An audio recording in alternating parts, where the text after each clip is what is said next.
가는데 이 갑자기 하늘에서 소낙비가 내리면서 천둥 번개가 치면서 벼락이 몰아치기 시작합니다. 그러다 이 벼락이 길을 가는 이 청년 가운데 옆에 있는 친구에게 벼락이 탁 떨어졌습니다. 이 친구가 벼락을 맞으면서 거기에서 새까맣게 타서 죽는 장면을 보면서 이 청년은 깜짝 놀라 하나님 앞에 꿇어앉아 기도합니다. 하나님, 내가 이젠 평생 하나님만 섬기면서 살아가겠습니다. 하나님의 종으로 살겠습니다. 다행히 이 친구는 죽었지만 이 청년은 벼락을 맞지 않고 살아나서 그때부터 이 청년은 신학을 공부하기 시작합니다. 신학을 열심히 공부해서 이제 신학 박사 학위를 받고 대학에서 신학을 가르치는 그런 청년 수도사가 되었습니다. 이 청년은 로마서를 가르치고 갈라디아서를 가르치고 히브리서를 가르칩니다. 이렇게 학생들에게 신학을 가르치지만 이 청년 교수에게는 늘 해결되지 않는 문제가 있었어요. 무슨 문제냐 하면 자기 자신의 죄의 문제예요. 자기가 하나님 앞에 너무나 큰 죄인이고 이 죄의 문제가 해결되지 않는 거예요. 그래서 그 당시에는 이제 교회가 없었으니까 다 천주교 카톨릭이었으니까 이 카톨릭의 신부를 찾아가서 고해 성사를 하죠. 신부님, 내가 죄를 지었습니다. 죄인입니다. 이 고해 성사를 하루에도 20번 이상씩 쫓아가는 거예요. 그 신부가 나중에는 이보시오, 한꺼번에 모아서 오시오. 한꺼번에 하루에 20번씩 오니까 귀찮아서 내가 너무 힘들어 못하겠으니까 모아서 오시오 라고 이야기할 정도예요. 그러나 이 청년은요, 죄의 문제를 해결하지를 못하는 거예요. 하나님, 도대체 이 죄인된 내가 어떻게 학생들에게 신학을 가르치고 어떻게 하나님의 종이 되겠습니까? 제발 이 죄의 문제를 해결하게 해주십시오. 그런데 이 청년은 금욕생활을 합니다. 자기가 금욕생활을 하면서 고행을 해요. 고통스럽게 자기 육신을 힘들게 하면서 그 육신의 고통을 통해서 자기의 죄의 문제를 해결하려고 합니다. 그러나 여전히 해결되지 않습니다. 그래서 이 청년은 여행을 떠나게 되었어요. 여행을 떠나서 어디를 갔느냐 하면은 이 로마에 있는 성계단 교회가 있어요. 이 성계단이라는 것은 거룩한 계단이라는 말인데, 이 거룩한 계단은 무엇이냐 하면은 예수님께서 십자가 지시고 골고다에 올라가시기 전에 이 빌라도의 법정에서 재판을 받죠. 이 빌라도의 법정에서 재판을 받는데 이 빌라도의 그 총독 관저에는 계단이 28개의 계단이 있었습니다. 그러니까 예수님은 이 빌라도에게 재판을 받으면서 그 계단을 올라갔다가 내려오는 이 주님께서 가셨던 그 계단이죠. 이 계단을 이 콘스탄틴 황제의 어머니였던 헬레나, 아주 초대교회 신앙이 좋았던 이 황제의 어머니 헬레나가 황제에게 이야기를 해서 그 이스라엘에 있었던 그 빌라도 법정에 있었던 28개의 계단을 다 뜯어서 로마로 가지고 와서 이 계단을 놓고 교회를 하나 세우게 됩니다. 그 교회가 바로 성계단 교회, 성계단 성당이 되죠. 이 청년은 그 성계단에 올라가서 그 당시에 어떤 이야기가 있었느냐 하면 이 계단을, 주님께서 걸어가신 그 계단을 어떻게 우리가 걸어 올라갈 수 있을까 해서 사람들이 무릎으로 그 계단을 올라갑니다. 이 무릎으로 그 계단을 오르락내리락 하게 되면은 주님께서 죄를 사하여 주신다, 그런 믿음을 가지고 있었어요. 그래서 이 청년은 그 무릎으로 그 계단을 오르락내리락 합니다. 그러나 무릎은 찢어질 정도로 아파오지만 죄의 문제가 해결되지 않는 거예요. 그러던 어느 날 벌떡 일어나서 자기가 깊은 깨달음을 깨닫고, 바로 이것이구나, 깊이 깨닫는 하나님의 말씀이 있었어요. 그 말씀이 무엇이냐 하면 바로 오늘 주신 17절의 말씀, 오직 의인은 믿음으로 말미암아 살리라. 그래, 바로 이거다. 예수 그리스도를 믿는 믿음만이 우리를 의롭다 하고, 의인은 믿음으로 사는 것이 의인이다. 믿음이 믿음으로 살게 하는 것이다. 이것을 깊이 깨닫는 거예요. 그 당시에 로마 카톨릭은요, 중세 때 로마 카톨릭은 아주 부패했어요. 덩치는 큰 거대한 공룡 같았지만은 이곳저곳 썩어 문드러진 병든 공룡이었던 것입니다. 중세 가톨릭은 얼마나 타락을 했었느냐 하면 유럽의 그 모든 유럽의 땅이 3분의 1은 교회의 것이었어요. 그래서 이 교회가 가톨릭이 그만큼 땅을 욕심내면서 모든 부를 교회가 가지고 있는 거예요. 그러다 보니까 힘은 황제보다도 교황의 힘이 더 컸어요. 그래서 교황은 정치와 타협을 해서 정치와 야합을 해서 자기들의 교회의 재산을 늘려가고 교회의 영향력을 늘려가는 데만 힘을 썼지, 진리의 말씀, 믿음의 삶, 하나님의 뜻, 이것은 저만큼 저 뒷전으로 밀어놓고 있는 그런 때였어요. 그래서 교회가 힘이 셌지만은, 교회가 가진 것이 많고 권력이 많았지만, 역사가들은, 교회 역사가들은 이 중세 시대를 어둠의 시대, 암흑의 시대다라고 이야기합니다. 교회만 부피만 크고 덩치만 크고 힘만 셌지 본질을 잃어버리고 어둠 속에 갇혀 있었던 때다라고 이야기합니다. 그래서 어느 만큼 타락을 했느냐 하면 이 교회가요, 하나님의 말씀보다 더 권세가 있고 권위가 있는 것이 무엇이냐? 교황이에요. 교황이 결정하면은, 말씀보다도 교황이 결정하면 그게 더 권세가 있고 힘이 있는 거예요. 그래서 가톨릭은 지금도 그렇습니다. 지금도 가톨릭은 교황 무호서를 가지고 있어요. 교황은 절대로 잘못하는 법이 없다. 교황은 실수도 없고 잘못된 것이 없다. 교황이 말하는 것은 하나님이 말하는 것과 똑같다라고 이야기할 정도예요. 그러니 그 당시 교회가 굉장히 덩치만 큰 공룡 같았지, 병들어서 피실피실하는 힘이 없는, 자기 배만 채우는 그런 교회였죠. 특별히 어떤 일이 있었느냐? 그 당시 교황이 누구냐 하면 레오 10세였어요. 이 레오 10세는 성 베드로 성당을 짓기 위해서 백성들에게 돈을 착취하기 시작합니다. 그 특별히 어떻게 착취를 하느냐 하면 면죄부라는 종이를 하나 만들어 가지고, 홍길동 위 사람은 죄를 다 사하여 줍니다. 교황 도장을 꽉 찍어 놓고 이거 한 장에 1,000만 원, 2,000만 원 파는 거예요. 이 면죄부를 팔아서 그 돈을 가지고 베드로 성당을 짓겠다고 팔고 있는, 그야말로 신앙의 본질은 다 잃어버리고 인간의 욕심이 판을 쳐서 썩어 빠진 그런 상태였다는 것입니다. 그래서 이 청년은 그 믿음으로, 의인은 믿음으로 말미암아 살리라는 깨달음을 얻고 이 로마 카톨릭에게다 이야기하죠. 잘못됐습니다. 고쳐야 합니다. 그러니 카톨릭은 들은 척도 안 해요. 그래서 이 청년은 고민을 하다가 1517년, 지금으로부터 딱 498년 전 10월 31일 비텐베르그 대학에 99개의 대자보를, 99개 질문을 쓴 대자보를 붙이게 되죠. 95개 반박문을 붙이게 됩니다. 교회가 이래서 되겠습니까? 교황이 이렇게 하면 됩니까? 잘못됐습니다. 고쳐야 됩니다. 이런 내용들로 99개의 반박문을 쓰게 됩니다. 이것이 바로, 그 청년의 이름이 바로 루터였고, 이것이 바로 종교개혁의 시작점이었습니다. 이 루터의 95개 반박문을 써 붙임으로 말미암아 그때부터 면죄부가 팔리지 않게 됩니다. 사람들이 이거 이상하다, 야 정말 이거 면죄부가 잘못된 것 아닌가? 사람들이 면죄부를 사지 않습니다. 사람들이 깨닫습니다.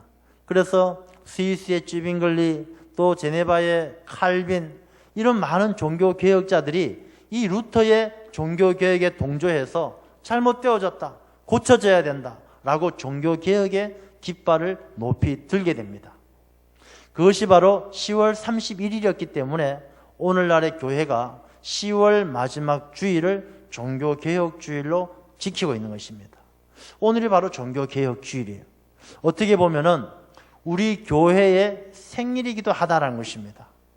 제가 여러분에게 종교개혁에 대해서 설명을 해드리는 것은 우리 교회가 어떻게 교회가 시작되어졌는가를 잘 알아야 되죠. 그래서 이 종교개혁, 특별히 칼빈은요 26살에 기독교 강요라는 책을 씁니다. 이 기독교 강요는 종교개혁자들의 신학과 그 모든 하나님의 말씀을 해석한 교리들을 집대성한 책이에요.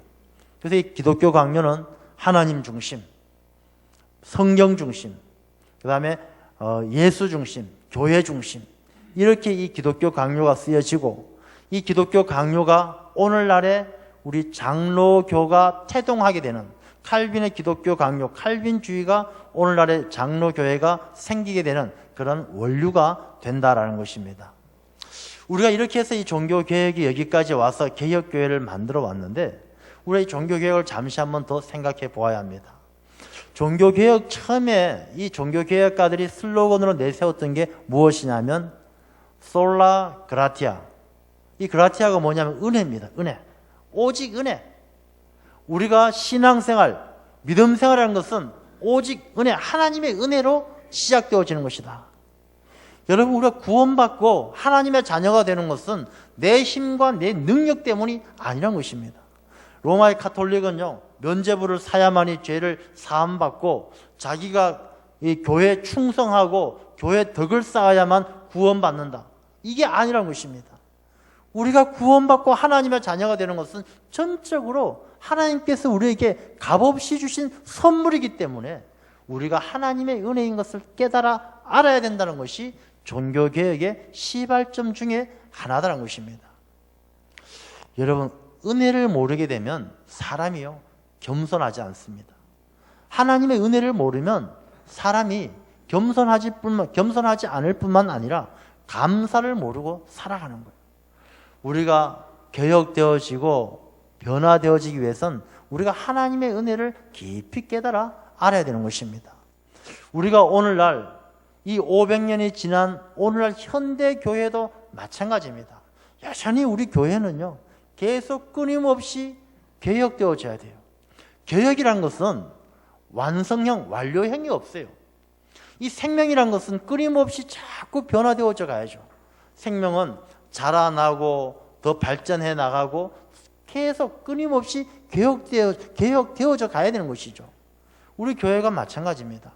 500년이 지난 우리 교회도, 우리 당일교회를 이야기하는 것이 아니라 현대의 모든 교회도 끊임없이 하나님께 더 합당한 교회로 나아가야 하는데, 그러기 위해서는 우리가 하나님의 은혜를 잊어버리지 말고 회복해야 되는 거예요. 하나님의 은혜를 우리가 알아야 내가 겸손하고 내가 감사를 하는 거예요. 이 은혜를 우리가 이렇게 생각하셔야 됩니다. 우리가 은혜의 강물이라 그러잖아요. 강물을 생각해 보십시오. 지금 중부 지역에 얼마나 가물었습니까? 가무니까 저수지가 바짝바짝 말라가지고 밑에 있는 더러운 것들, 막 삐죽삐죽한 것들이 다 드러나는 그런 실정이죠. 마찬가지입니다. 내 안에요, 은혜의 강물이 흐르지 않으면 내 안에 숨겨져 있었던 아주 시기하는 마음, 질투하는 마음, 분노의 마음, 이런 것들이 막 마음속에서 뚫고 나오는 거예요. 그러니 그 사람의 삶에는 늘 다툼이 있고 싸움이 있고 고통이 있는 거예요. 그러나 은혜의 강물이 차고 넘쳐나면 그 삐죽삐죽했던 돌들도, 그 더러웠던 마음들도 은혜의 강물에 다 잠겨버리면 아무 힘을 못 쓰는 거예요. 여러분, 우리가 변화되어지고 개혁되어지고 하나님의 뜻에 온전하게 살아가기 위해서 성경 공부하고 어디 쫓아다니면서 세미나 듣고, 그것이 아니에요.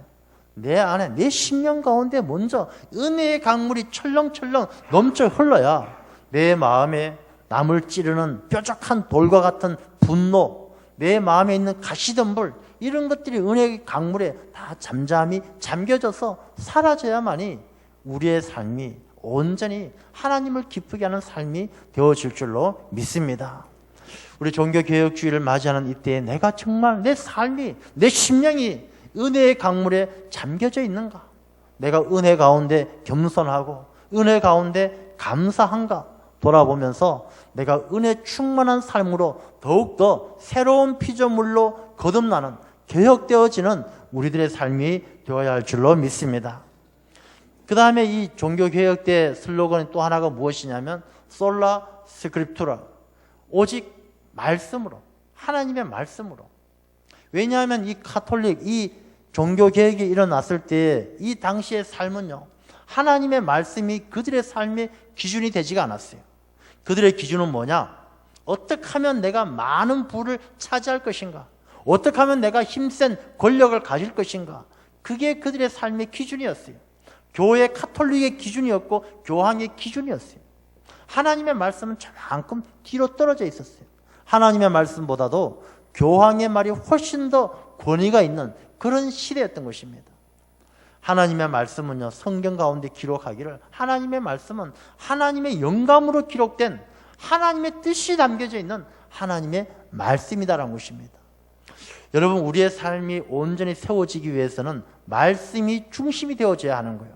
왜냐하면 이 말씀이, 진리의 말씀이 영원한 것이지, 사람의 욕심은요, 바람 앞에 촛불처럼 조그만 어려움을 만나면 다 꺼져버리고 어둠의 세계로 흘러가는 거예요. 꺼지지 않는 빛, 생명의 빛은 하나님의 말씀밖에 없는 줄로 믿습니다. 저는 우리 교인들이 성경 말씀을 읽자라고 이야기하는 것은 그냥 한번 읽어보십시오가 아니라 이 말씀이 내 삶의 기준이 되어야 되는 거예요.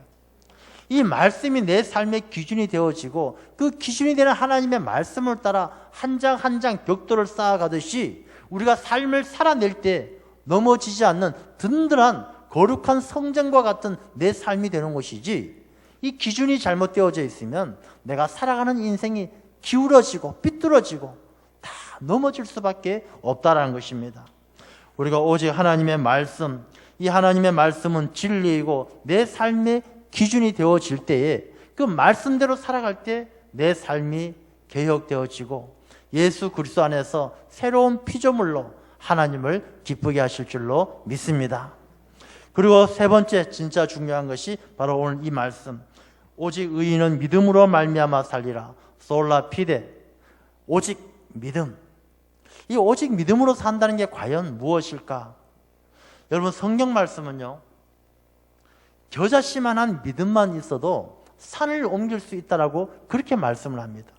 이 겨자씨만한 믿음, 도대체 이 겨자씨만한 믿음이 뭐길래 산을 옮길 수 있을까? 겨자씨는 정말 조그마합니다. 이 조그마한 믿음만 있어도 산을 옮긴다라고 하는데, 이 겨자씨만한 믿음 가운데 숨겨진 비밀이 뭐냐 하면 바로 생명력이에요. 생명력.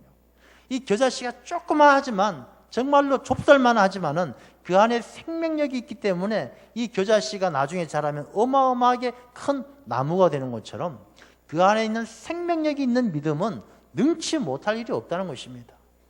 그러면 그 생명력은 무엇이냐? 생명의 물이요, 생명의 떡이요, 생명의 빛이신 예수 그리스도 중심의 믿음이 되어야 된다는 것입니다. 근데 왜 솔라피데, 왜 오직 믿음인가? 그 가톨릭 이 중세 때의 믿음이요, 예수 그리스도 중심의 믿음이 아니라 자기 중심의 믿음을 가진 사람들이 대부분이었던 것입니다. 자기 중심의 믿음이 뭐냐 하면, 믿음은 자기 필요할 때 믿음을 가져오고 자기 필요 없으면 믿음을 뒤로 하는 거예요.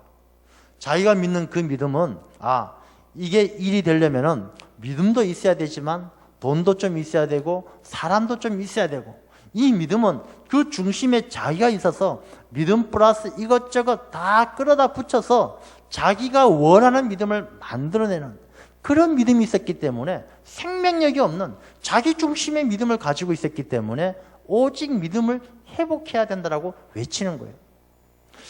여러분, 이 가톨릭 시대만 그런 것이 아니고요, 예수님의 시대도 그랬어요. 예수님의 제자들이 귀신 들린 아이를 고치잖아요.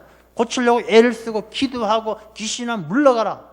예수님께서 하시는 대로 흉내를 내었지만 안 되는 거예요.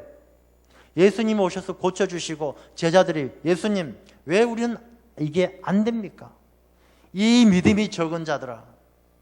예수님은 제자들에게요, 이 믿음이 적은 자들아 왜 염려하느냐, 믿음이 적은 자들아 왜 근심하느냐, 이런 말씀을 자주 하셨어요. 믿음이 적다는 것은 무엇이냐 하면 그 믿음이 함량미달이에요.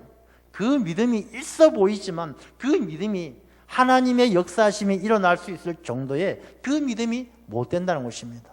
왜냐하면 이 제자들의 믿음도요, 자기가 중심이 된 믿음이었던 것입니다.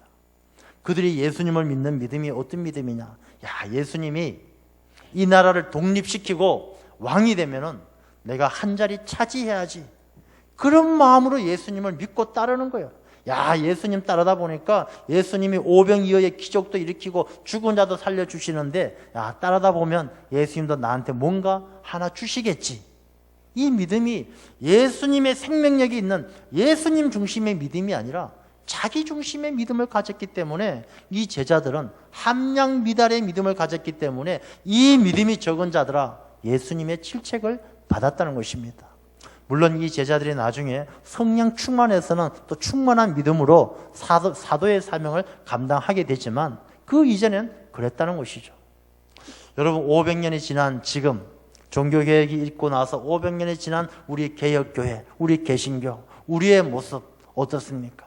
우리의 믿음이 겨자씨만한 믿음 가운데 생명력이 있는 예수 그리스도 중심의 믿음으로 살아갑니까? 아니면 내가 중심이 된 믿음이 되어서 야, 교회 다니다 보면 뭔가 축복받겠지, 내가 교회 다니다 보면 믿음 생활 하다 보면 뭔가 일이 잘 풀리겠지, 내 병이 낫겠지, 어느새 나도 모르게 그 믿음의 중심이 예수 그리스도의 생명력이 아니라 내 욕심이 믿음의 중심에 있는 그런 이기적인 믿음이 아닌지 돌아보아야 한다는 것입니다.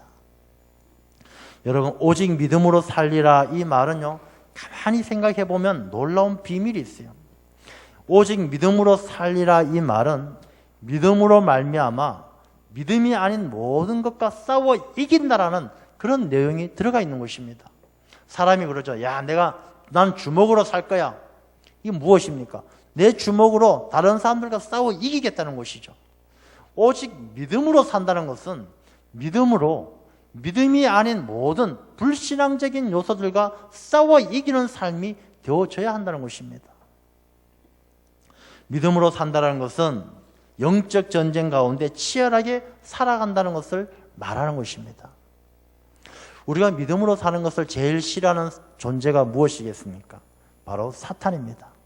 우리가 믿음으로 살리라라는 것은 내가 사탄과 끊임없이 영적 전쟁 가운데 승리하는 삶으로 나가겠다라는 신앙의 결단이 있어야 한다는 것입니다.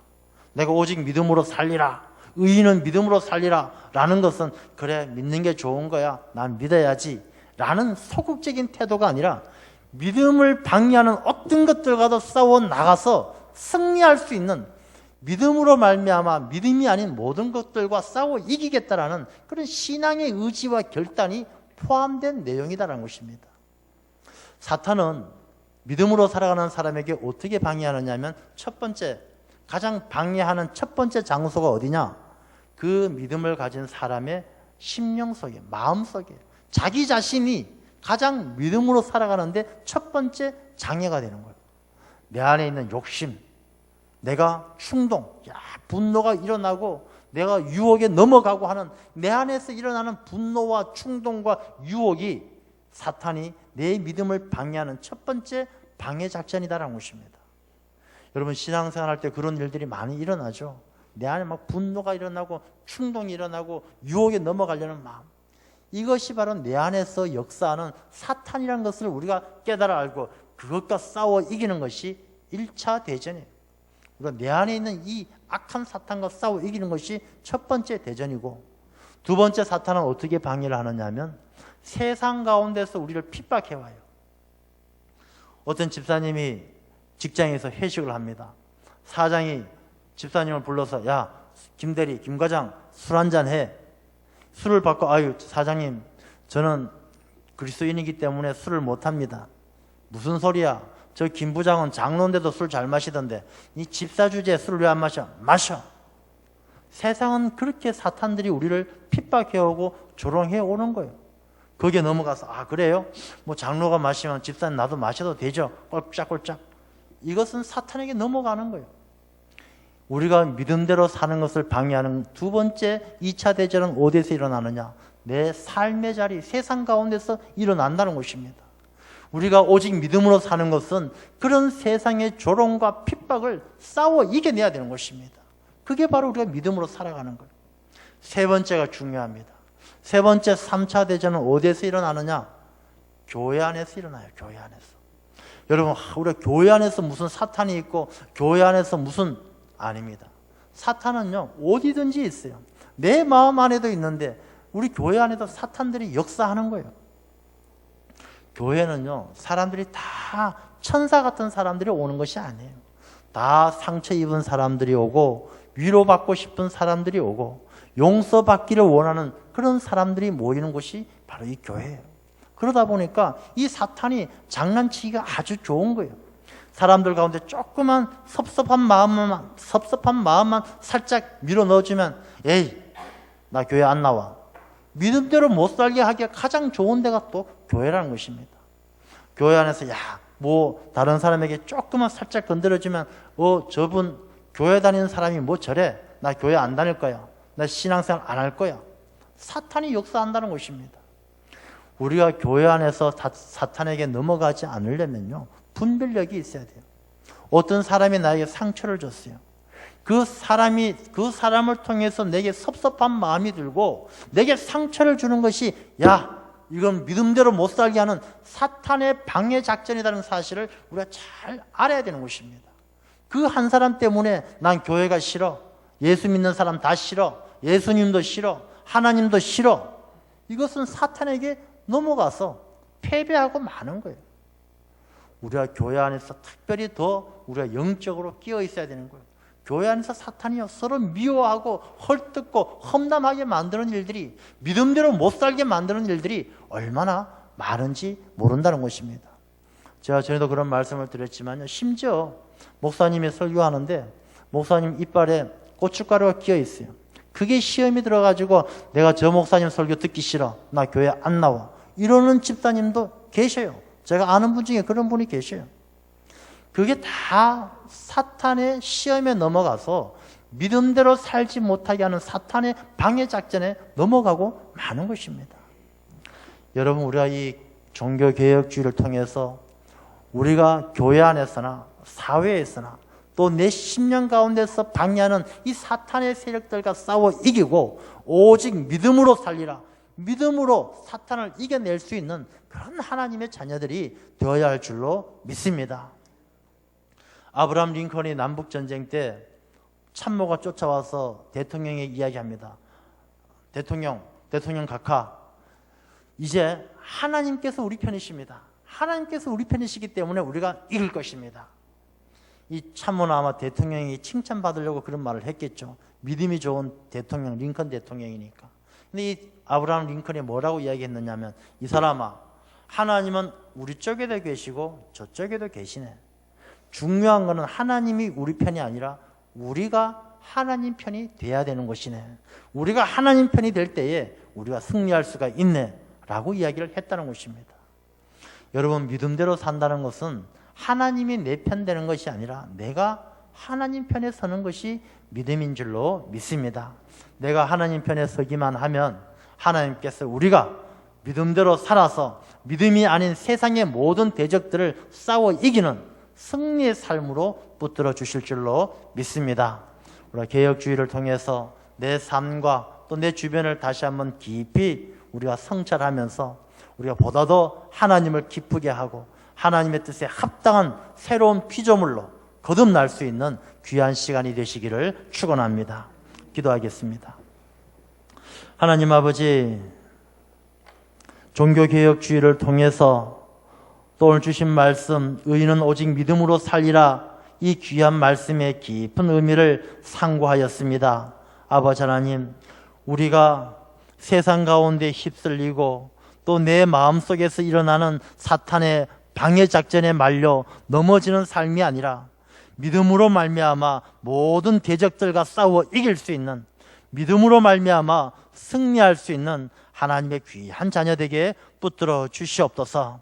종교개혁주의를 통하여 우리가 더욱더 깊은 성찰을 통하여 새로운 피조물로 거듭나서 하나님을 기쁘게 하는 주님의 백성으로 살게 하여 주시옵소서. 예수님 이름으로 기도드리옵나이다. 아멘.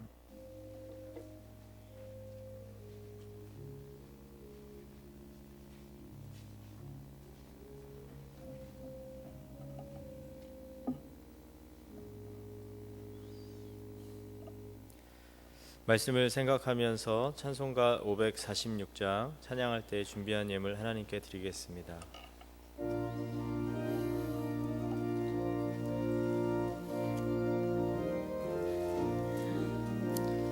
주님 약속하신 말씀 위에서 영원토록 주를 찬송하리라. 소리 높여 주께 영광 돌리며 약속 믿고 굳게 서리라. 주께 서리 영원하신 영원하신 말씀 위에 굳게 서리 굳게 서리 그 말씀 위에 굳게 서리라. 주님 약속하신 말씀 위에서 세상 염려 내게 엄습할 때에 용감하게 힘써 싸워 이기며 약속 믿고 굳게 서리라.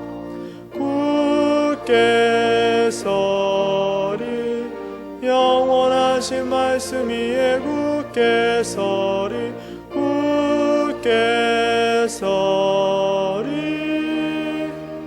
그 말씀 위에 굳게 서리라. 주님 약속하신 말씀 위에서 영원하신 주의 사랑이 밉고 성령으로 힘써 싸워 이기며 약속 믿고 굳게 서리라. 굳게 서리 영원하신 말씀 위에 굳게 서리 굳게 서리 그 말씀 위에 굳게 서리라. 주님 약속하신 말씀 위에서 성령 인도하는 대로 행하며 주님 품에 항상 안식 얻으며 약속 믿고 굳게 서리라. 굳게 서리 영원하신 말씀 위에 굳게 서리 굳게 서리 그 말씀 위에 굳게 서리라.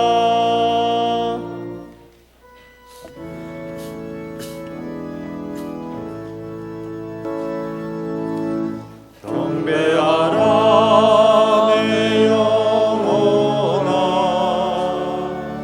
경배하라 내 영혼아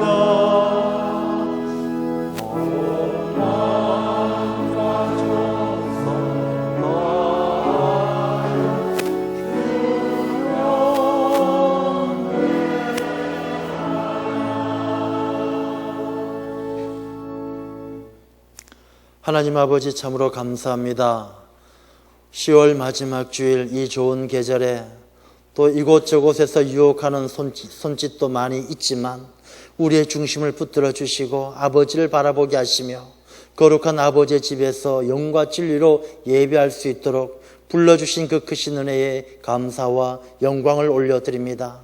아버지 하나님, 그 크신 사랑과 그 크신 은혜에 감사하며 귀한 예물을 정성껏 구별하여 아버지께 경배합니다. 아버지 하나님, 이 귀한 예물을 기뻐 받아 주옵시고 경배하는 모든 주의 백성들 아버지께서 한량없는 은혜를 더하여 주심으로 어디를 가든지 그들의 삶에 파는 우물마다 샘물이 샘솟듯이 잘 나올 수 있는 축복의 삶의 자리로 인도하여 주옵시고 그 풍성한 삶으로 더 귀하게 더 존귀하게 하나님께 쓰임받는 하나님의 귀한 일꾼들로 삼아 주시옵소서. 아버지 하나님, 특별히 오늘 종교개혁주의를 통하여 우리의 삶을 깊이 성찰하게 되었습니다. 아버지 하나님, 우리의 삶이 날마다 새로워져서 주 안에서 새로운 피조물이 되어서 하나님을 기쁘게 할 수 있도록 우리가 잘못되어진 것 또 비뚤어진 것 다 바로잡아 주옵시고 오직 은혜로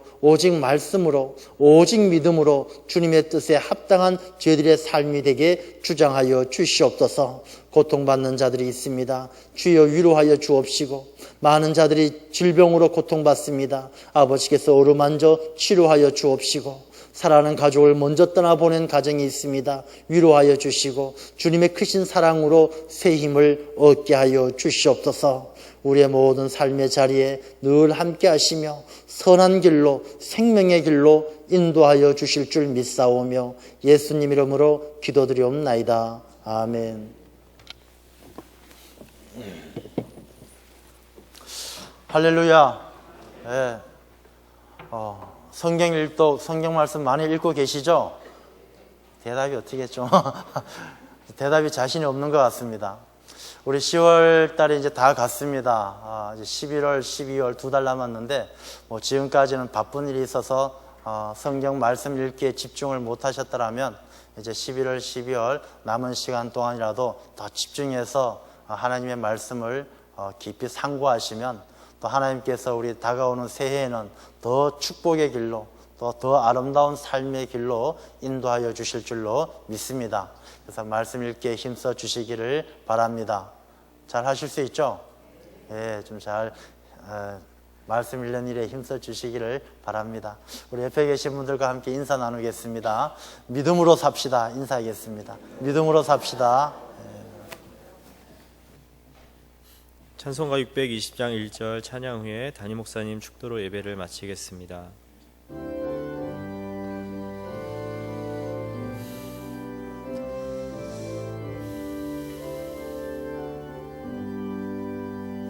여기에 모인 우리 주의 은총 받은 자여라.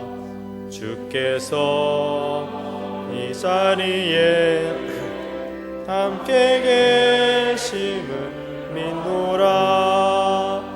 언제나 주님만을 찬양하며 따라가리니 시험을 당할 때도 함께 계심을 믿노라.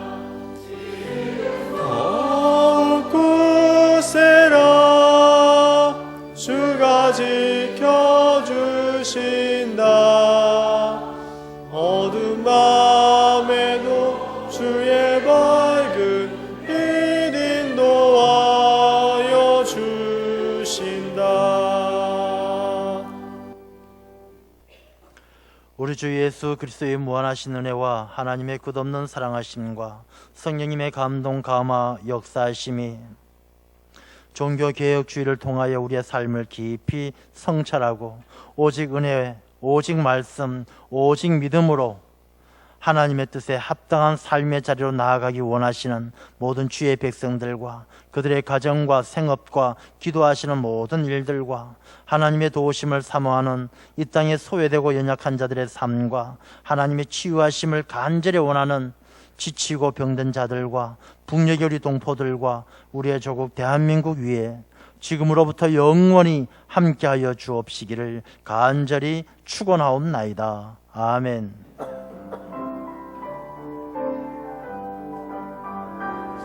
영원토록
아.